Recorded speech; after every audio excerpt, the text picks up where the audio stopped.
Famílias de militares em Kentucky se preparam para dar as boas-vindas a seus entes queridos vindos do exterior.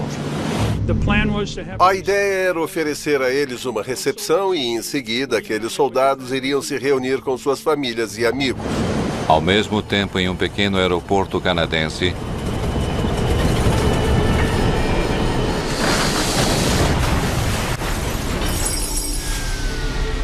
havia destroços por toda parte. Foi uma destruição total. Ninguém teria conseguido sobreviver.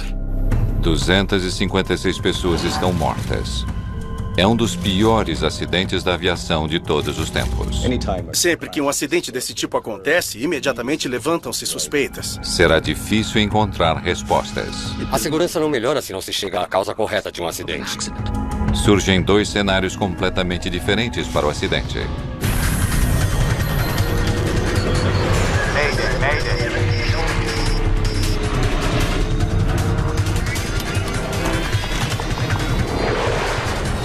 Mayday, desastres aéreos.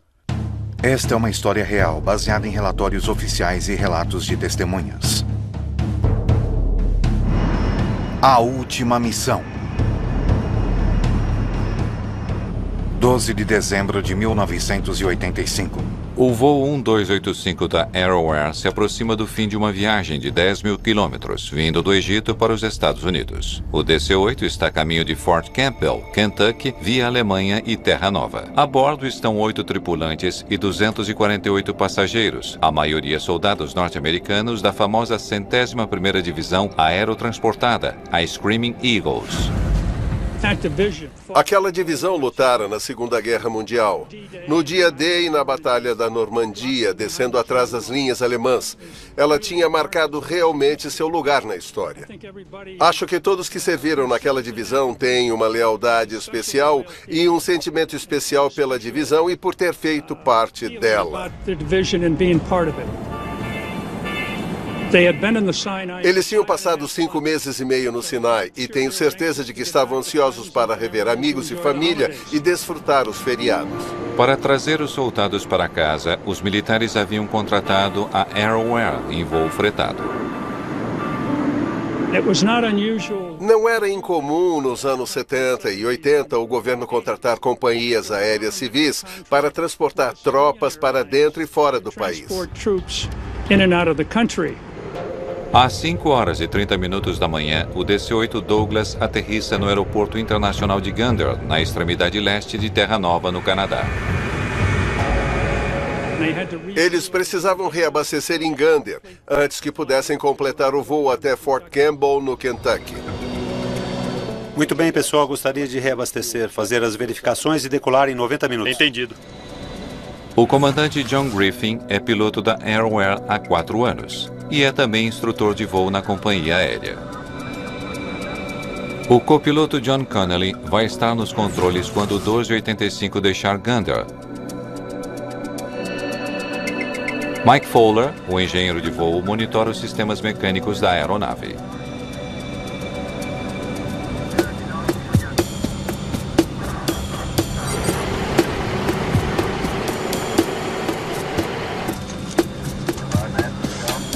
Tudo bem, quer dar mais uma olhada?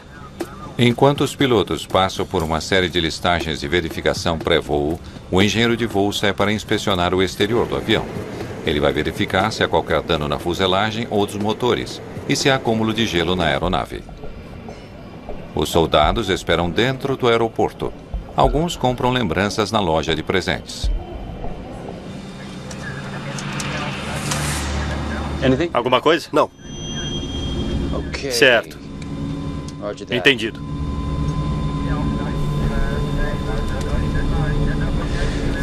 Muito bem, 58.817 litros ou 45.800 quilos. Passageiros e cargas inalterados. Peso confirmado. Tudo bem. Pronto para partir.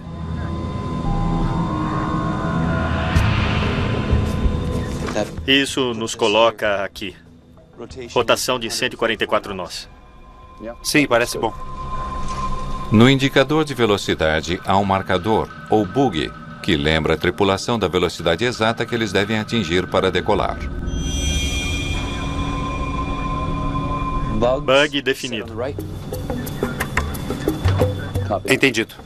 Terminados o reabastecimento e as verificações pré-voo, os 248 soldados voltam a bordo. Acho que deviam estar muito alegres porque quando desembarcaram em Gander, eu sei que alguns deles telefonaram para o Fort Campbell, para seus familiares, dizendo que estavam em Gander e estariam em casa há algumas horas.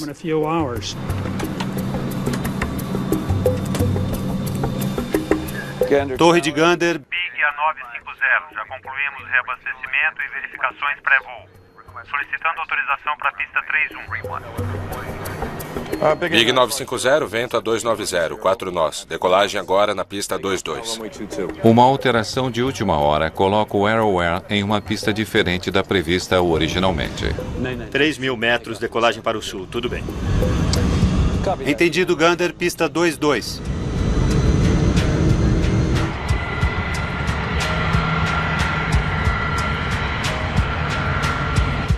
Big A950. Você tem autorização para decolar. Feliz Natal. Entendido, Torre de Gander. E Feliz Natal para você também.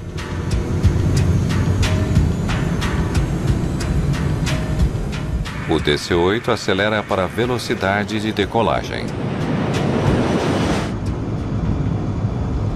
80 nós. Certo.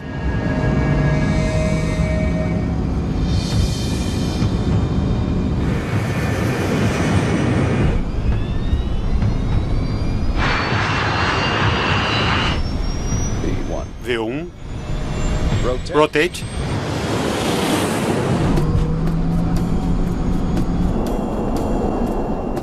O AeroAir 1285 decola do aeroporto de Gander às 6 horas e 46 minutos da manhã. Entretanto, poucos segundos depois... Está pesado.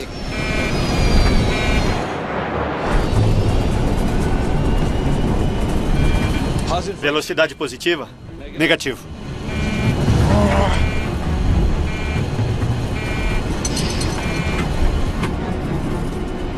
Tenho certeza de que naqueles últimos segundos, aqueles soldados sabiam que estavam enfrentando um grave problema.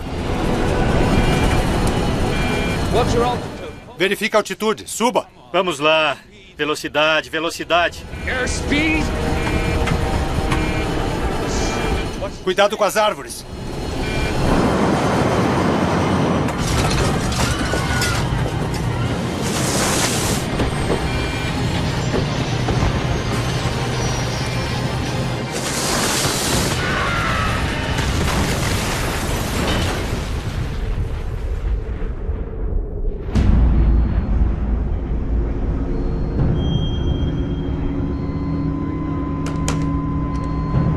Isso, Arrow 1285 caiu, logo depois da pista 22, a aproximadamente 600 a 1.200 metros.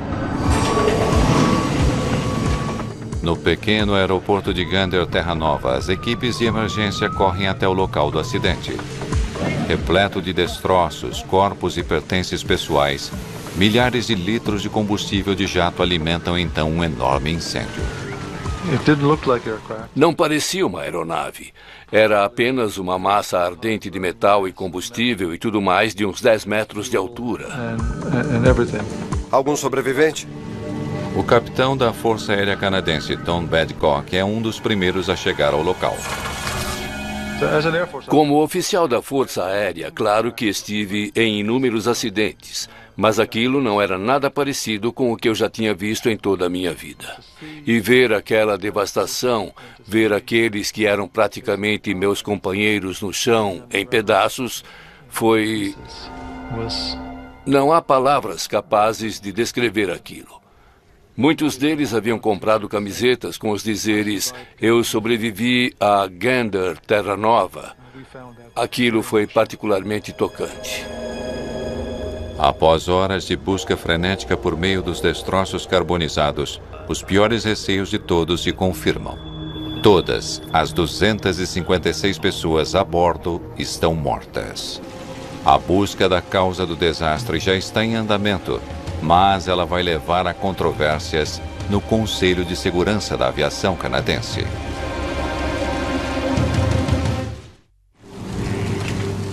Para os militares dos Estados Unidos, o acidente do voo 1285 em Gander, Terra Nova, é uma perda histórica. Se você olhar para a história das missões da 101ª Divisão Aerotransportada, mesmo na Segunda Guerra Mundial, aquela divisão nunca perdeu tantas pessoas em um período tão curto de tempo como aconteceu em 12 de dezembro de 1985 em Gander. As Forças Armadas canadenses isolam um perímetro de segurança ao redor do local do acidente. Controlamos todos os acessos ao redor do local.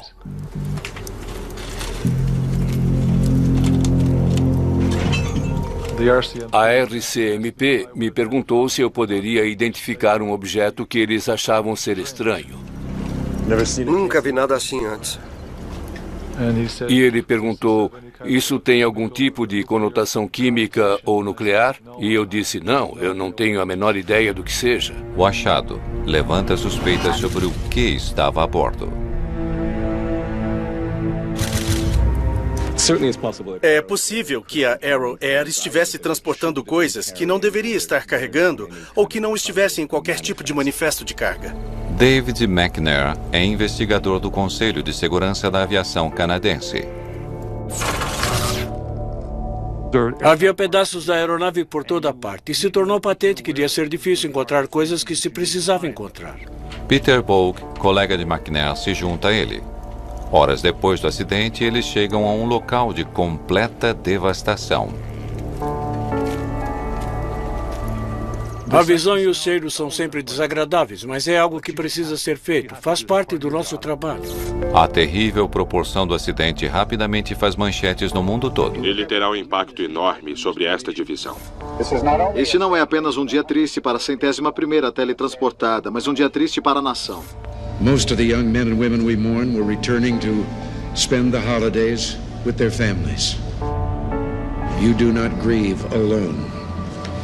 We grieve as a nation, together. As together we say goodbye to those who died in the service of their country. There is just no way that I can Não há como expressar o quão trágica foi a perda de tantas pessoas naquele único acidente de avião.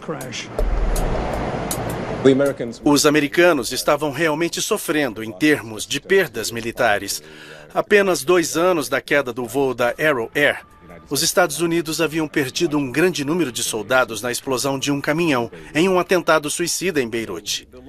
De certa forma, as perdas estavam aumentando e, embora os números hoje em dia talvez não nos pareçam tão extraordinários, eles certamente eram extraordinários na época. Não era apenas um grupo qualquer de soldados, um grande número deles fazia parte de uma das principais unidades militares do exército americano. Tudo isso se soma, quando em uma situação simbólica, muito além do número de vidas perdidas. Imediatamente, os investigadores entrevistaram a equipe em terra de Gander e obtêm algumas informações intrigantes. Bom dia. Você viu o engenheiro de voo inspecionar a aeronave?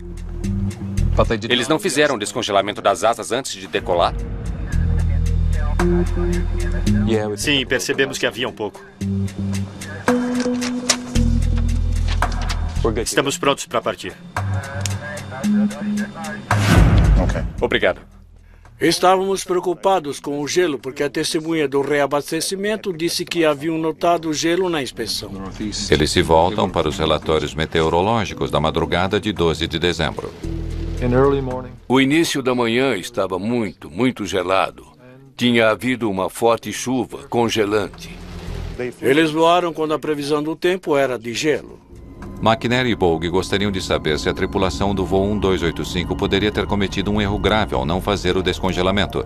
Eles investigam para saber o que outros aviões que levantaram o voo de Gander fizeram naquela manhã. Houve 2 decolagens hoje de manhã. Uma fez o descongelamento, a outra não. Notamos que um Boeing 737 tinha levantado um pouco de gelo na saída. E para nós isso foi indicador de que a probabilidade de gelo ou o acúmulo era bastante elevada. Mas o outro avião, um British Aerospace VC-10, havia estado no solo por 50 minutos, não fez o descongelamento e ele saiu do solo com segurança. E eles levantaram voo com uma diferença de 2 horas. O gelo não pode ter sido o único fator deste acidente. Big é 950, ventos 290, acrescentar 4 nós, decolagem agora na pista 22. Procurando outros fatores, eles consideram a mudança de pista de última hora. Entendido, Gander, pista 22.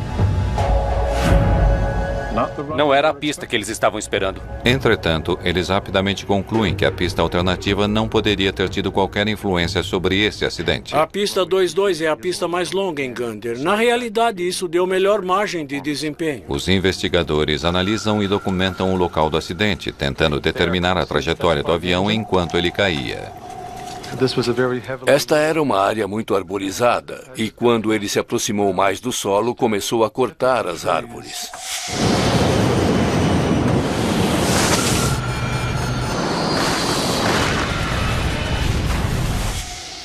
Também vamos precisar de fotos das árvores e vamos precisar de fotos aéreas.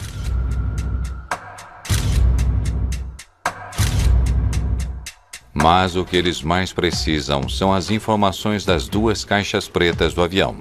Elas poderiam conter a chave para entender o que condenou o voo 1285. Porém, logo que elas são recuperadas, McNair se vê diante de um problema em potencial. Ficamos desapontados. Tratava-se de um gravador antigo, Fire Record, que não fornecia informações para os investigadores. Mande para Ottawa e vamos ver o que conseguimos.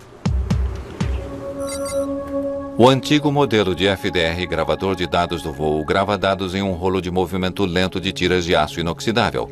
Embora a tira seja resistente ao fogo, ela consegue gravar apenas 4 parâmetros de voo, velocidade e altitude. Os gravadores mais recentes podem gravar centenas de parâmetros.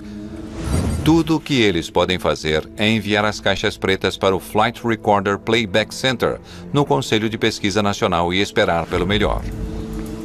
E é então que a investigação iniciada há apenas horas sofre uma guinada drástica. Um consulado dos Estados Unidos, do outro lado do oceano, recebe uma informação de alguém alegando ser o responsável pelo acidente.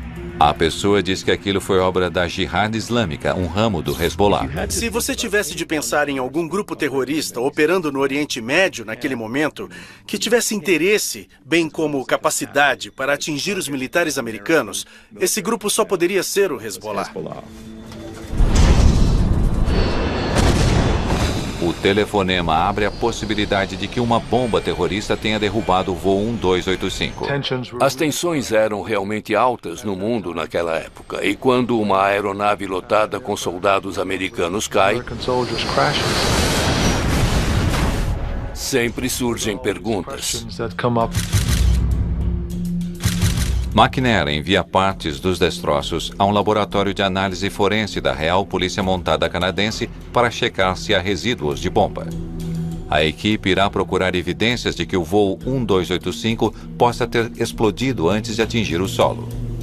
Eles irão procurar quaisquer detritos caídos entre a pista e o ponto de impacto.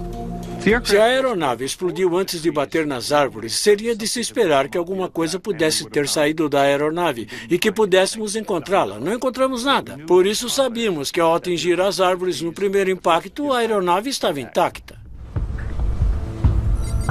E a história é semelhante quando chegam os resultados do teste da RCMP. Eles não encontram qualquer vestígio de resíduos de bomba, e tanto as autoridades americanas quanto as canadenses acreditam que a declaração de responsabilidade da Jihad Islâmica poderia ser falsa. Uma das coisas que obviamente beneficia as organizações terroristas é espalhar a alegação e assumir a responsabilidade operacional de maneira bastante ampla, para promover a reputação da sua organização e também espalhar maior medo. Por isso é difícil separar fato da ficção. Com o terrorismo parecendo menos provável, os investigadores continuam a se concentrar no desempenho da aeronave. 11 metros. Declinação de 4,5 graus. O avião havia atingido algumas árvores cerca de 800 metros do final da pista e pudemos ver um padrão distinto. Usando fotografias do local do acidente, os investigadores registram a altura de 378 árvores para determinar a posição exata do DC-8 enquanto ele caía. O avião estava com a asa direita baixa, o nariz na altura relativa com a das árvores. Por fotogrametria, determinamos que, de fato, a aeronave estava muito acima do seu ângulo de stall. Ela estava claramente estolada em uma grande taxa de descida. A posição radical do nariz do avião, para cima, o teria impedido de manter-se no ar. Os investigadores não conseguem explicar por que o avião estava voando em um ângulo tão extremo. Uma indicação sobre o que os pilotos estavam fazendo vem de um pedaço da cabine dos pilotos, um indicador de velocidade. Veja isto. Ele mostra que a tripulação estabeleceu uma velocidade de decolagem de 144 nós e que o avião chegou a uma velocidade de pelo menos 165 nós.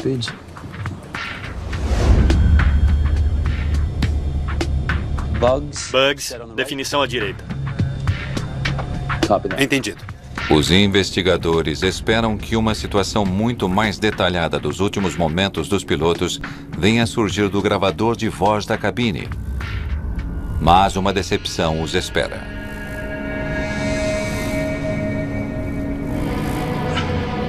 Não parece que ele tenha gravado nada da cabine do piloto.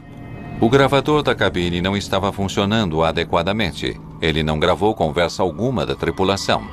Com a falta de registro de vozes da cabine, não sabemos o que a tripulação fazia ou enfrentava. Suas esperanças agora repousam no gravador de dados do voo.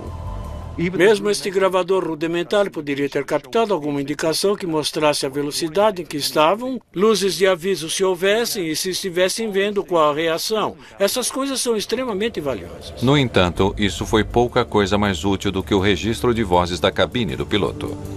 A gravação de dados era extremamente limitada. Conseguimos determinar as velocidades, um pouco da atitude e direção da aeronave. Não havia indicação de potência do motor, ângulo de inclinação, ângulo da arfada. A gravação de dados do voo diz aos investigadores que o AerOware 1285 iniciou sua decolagem e aumentou a velocidade de 167 nós. A decolagem ocorreu 51 segundos a partir do início da movimentação. 2 segundos depois, a velocidade começou a diminuir. Vamos lá. Velocidade, velocidade. Airspeed!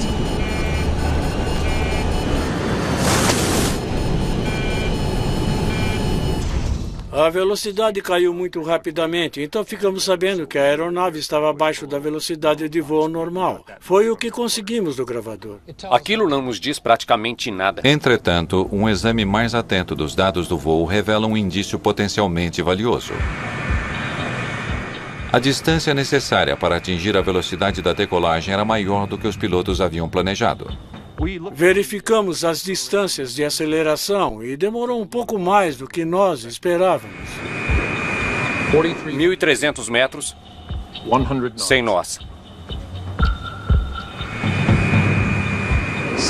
1.900 metros, 144 nós. Já deveriam ter levantado o voo.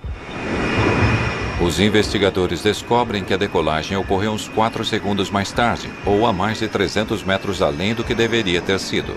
2.500 metros, 167 nós. 300 metros a mais para levantar voo. Por que ele levaria tanto tempo? V1. Rotate. Eles usaram a força total e era de se esperar que a rotação fosse um pouco antes, que decolassem antes. A decolagem mais longa do que a normal dá suporte à teoria original de que gelo nas asas teve influência no acidente. Mas os investigadores sabem que a coisa não se resume só a isso. O gelo, propriamente dito, não foi a única coisa. Em geral, os acidentes não têm apenas uma causa, mas são várias. Determinado a descobrir o que mais além de gelo nas asas contribuiu para o acidente, o CASB volta sua atenção para os flaps do avião. Para o DC-8, a configuração ideal do flap para decolagem é 18 graus.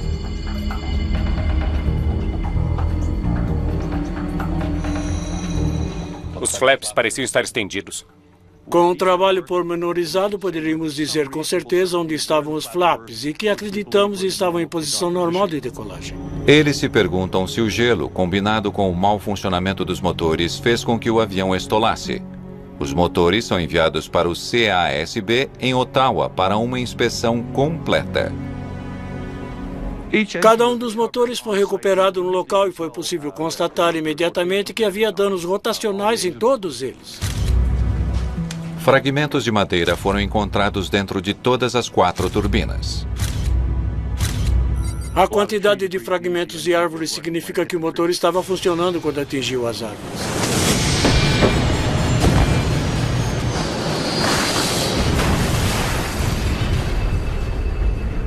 As evidências mostram que o DC-8 estava corretamente configurado para a decolagem e que não havia nada de errado com os motores. Por que então o voo 1285 teria demorado para decolar? Os investigadores se concentram no peso da aeronave. 45.800 quilos para combustível, passageiros e carga inalterados. Eles tinham previsto que cada passageiro e bagagem pesariam 77 quilos. Aquele peso médio de 77 quilos corresponde ao peso estimado para passageiros do sexo masculino, estabelecido nas diretrizes da AerAware. Como piloto e já tendo transportado muitos militares, isso não me parecia corresponder à verdade, por isso nos debruçamos sobre esse aspecto da investigação. Bom dia.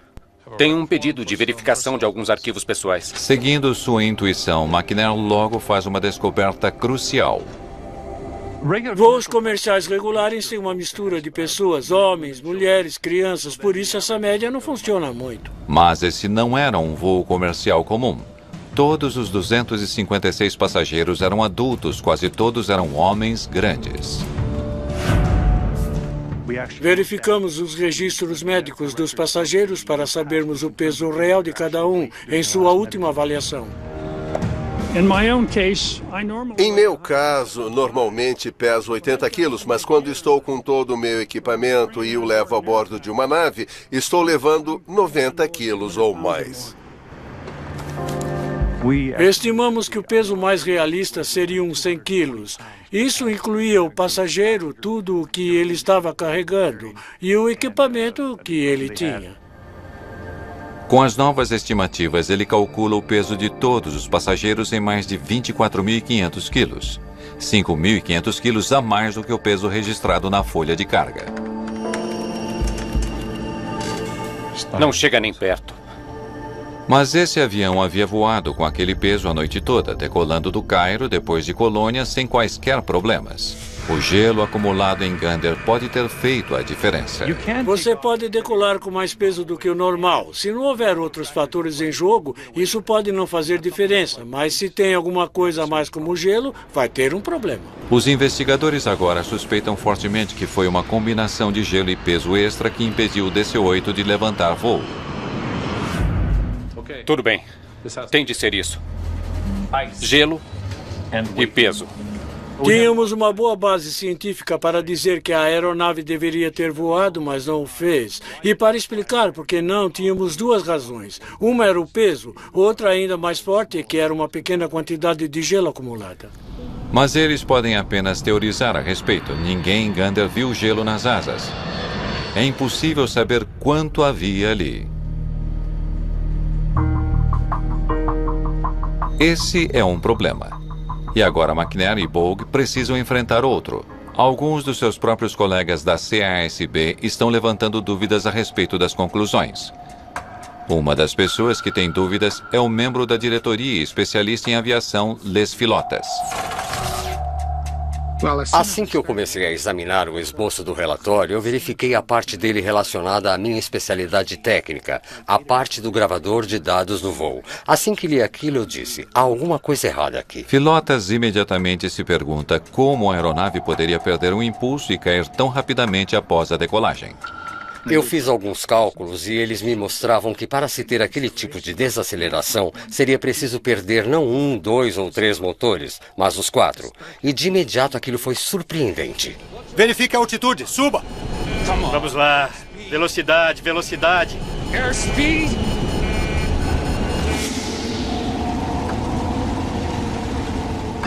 Eles disseram que a aeronave, e acho que a frase exata era, fora destruída por um incêndio alimentado por combustível. Nos primeiros relatos, todos os que estavam lá mencionaram a enorme explosão e a nuvem em forma de cogumelo. Vi essa coisa chegando pela parte da frente do avião e havia também fogo na parte inferior.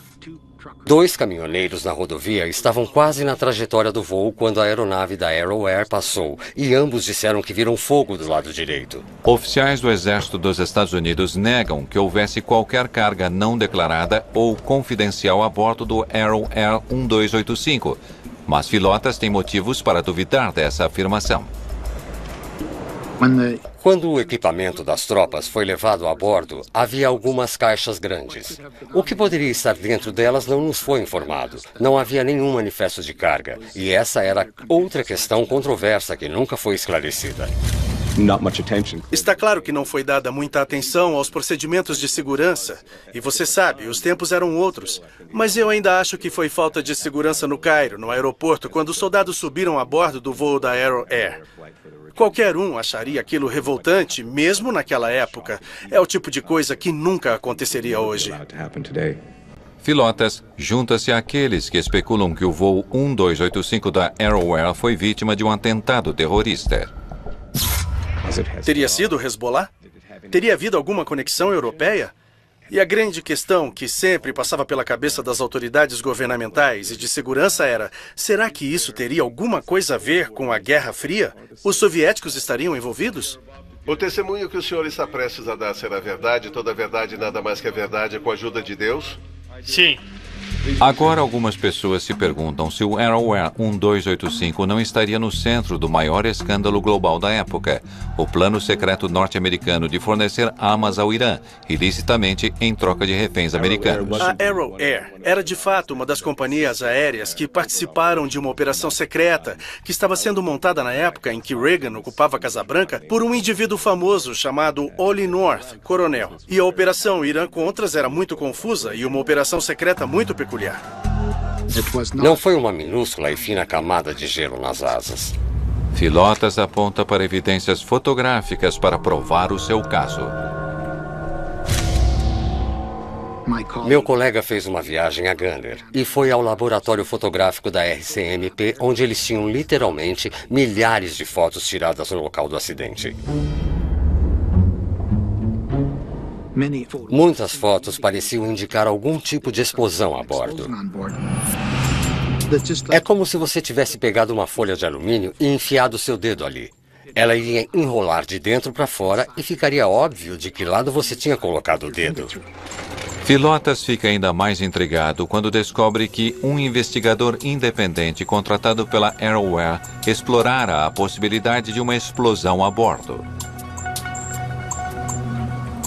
Ele verificou tudo cuidadosamente e descobriu que no motor de número 3, que é o motor interno do lado direito, algumas das nervuras, 3 delas consecutivas, tinham um tipo de entalhe na borda e uma delas havia tinta vermelha.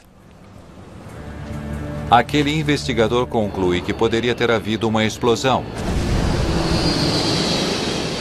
e que os danos e as marcas de tinta dentro do motor poderiam ter sido causados por detritos explodindo para fora da fuselagem principal. Outra peça-chave de informação para Filotas vem do exame pós-mortem de algumas das 256 vítimas. Autópsias indicam que os níveis de monóxido de carbono no sangue eram extremamente altos. Se eles têm produtos de combustão nos pulmões, a conclusão natural é que tenham respirado produtos de combustão antes do acidente. Com toda essa evidência, Filotas e seus colegas traçam seu próprio quadro do acidente.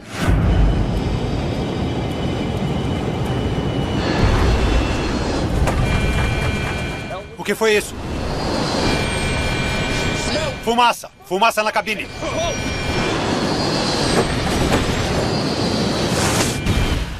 Mas os investigadores-chefes, McNair e Bogue, mantêm a opinião de que as teorias de sabotagem são apenas uma distração sensacionalista.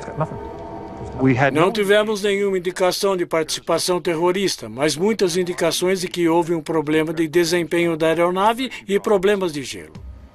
McNair e Bogue decidem que a única maneira de acabar com todas as especulações é provar cientificamente sua teoria de que gelo e o peso extra derrubaram o voo 1285.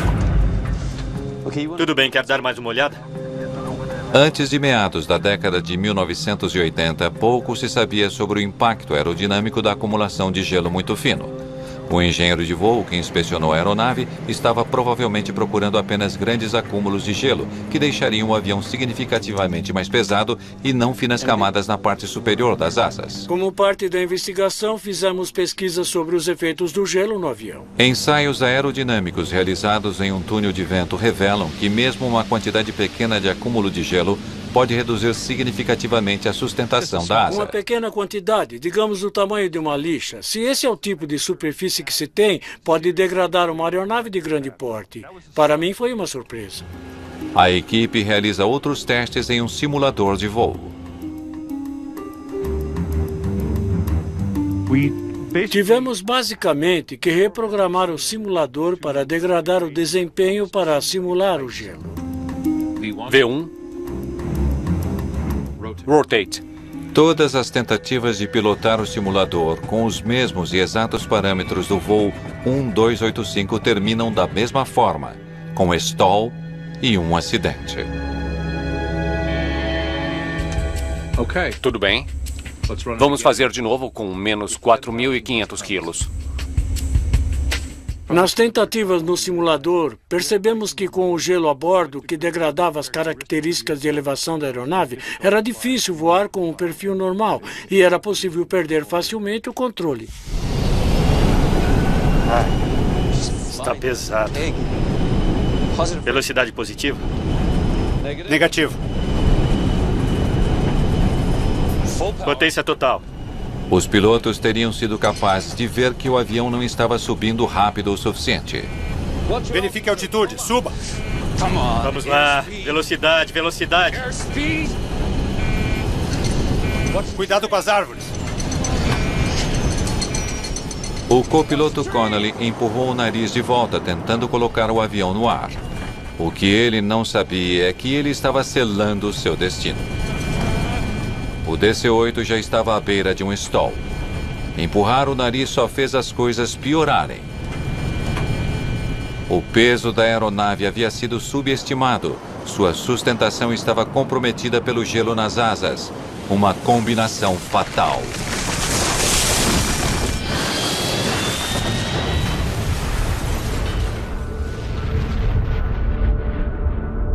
Se eliminasse um dos fatores, se retirasse o gelo e tivesse o mesmo peso, talvez o acidente não acontecesse. Se tirasse o peso maior e ainda tivesse o gelo, talvez o acidente não ocorresse. Mas os dois juntos... Quanto às marcas de tinta suspeitas encontradas dentro do motor, McNair determina que elas vieram de um carregador front-end usado para limpar detritos no local do acidente.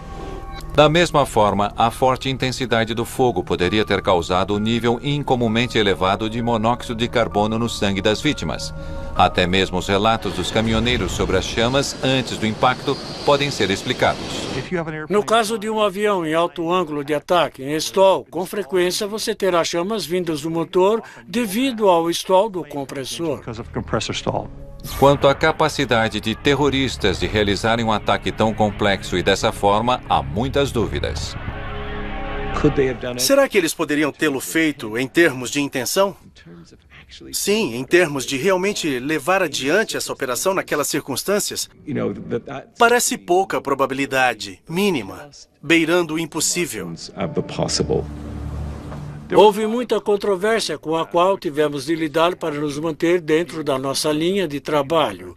Porque uma investigação não é um problema emocional, mas um problema científico.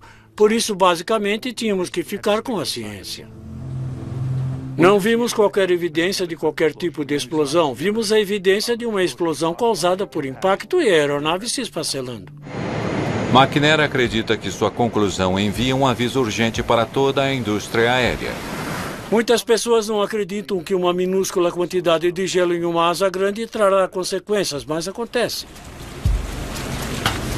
Depois de quase 3 anos de pesquisa e investigação meticulosa, o Conselho de Segurança da Aviação Canadense está pronto para divulgar seu relatório. Mas o que deveria fornecer respostas e evitar acidentes semelhantes provoca, em vez disso, uma tempestade de controvérsias. A teoria de gelo é completamente equivocada.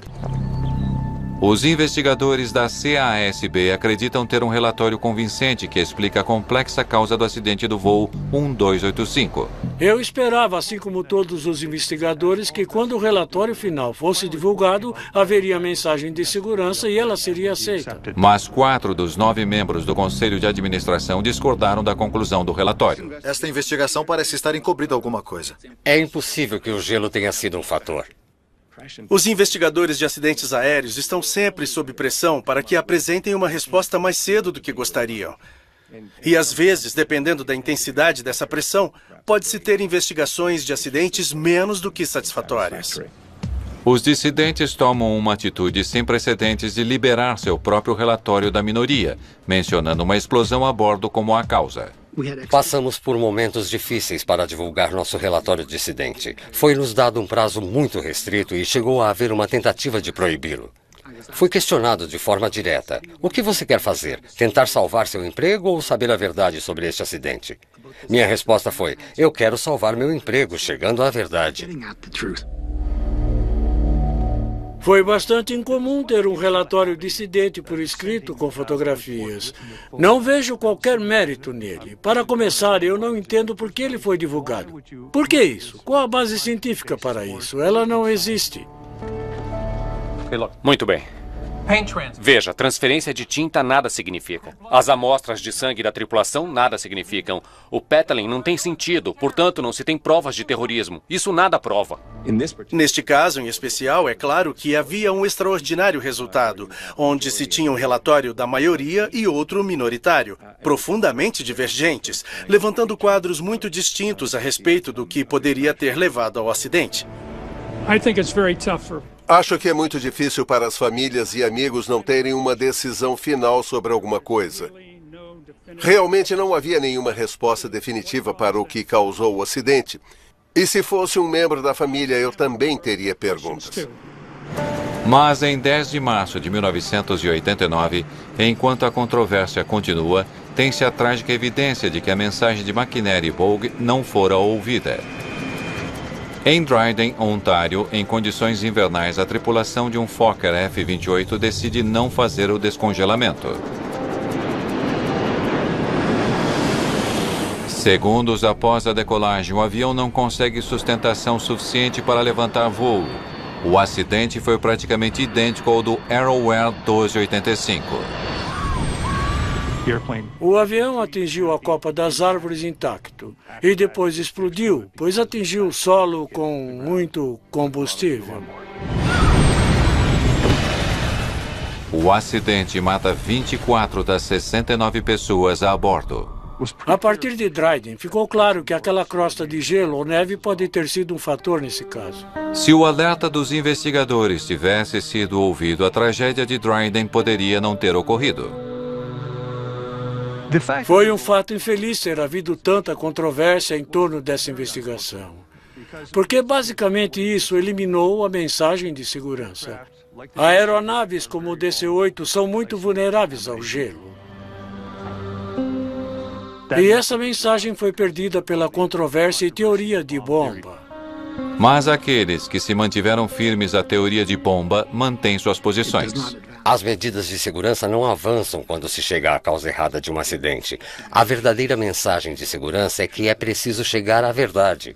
E a verdade dos fatos envolvendo este acidente nunca foi completamente estabelecida. A polêmica sobre esta investigação levou ao fim do Conselho de Segurança da Aviação Canadense, substituído mais tarde por uma nova agência, mais bem regulamentada. Aprendemos uma lição. Isso custou a vida de muitas pessoas. Essa lição não foi passada para outras pessoas e pessoas perderam a vida. Isso é triste, em minha opinião. Pessoalmente, se não soubesse todas as respostas e tivesse perdido alguém naquele terrível acidente, não ficaria satisfeito.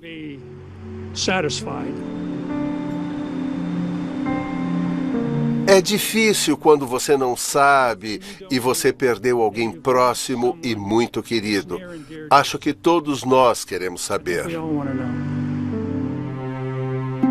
Versão Marshmallow São Paulo.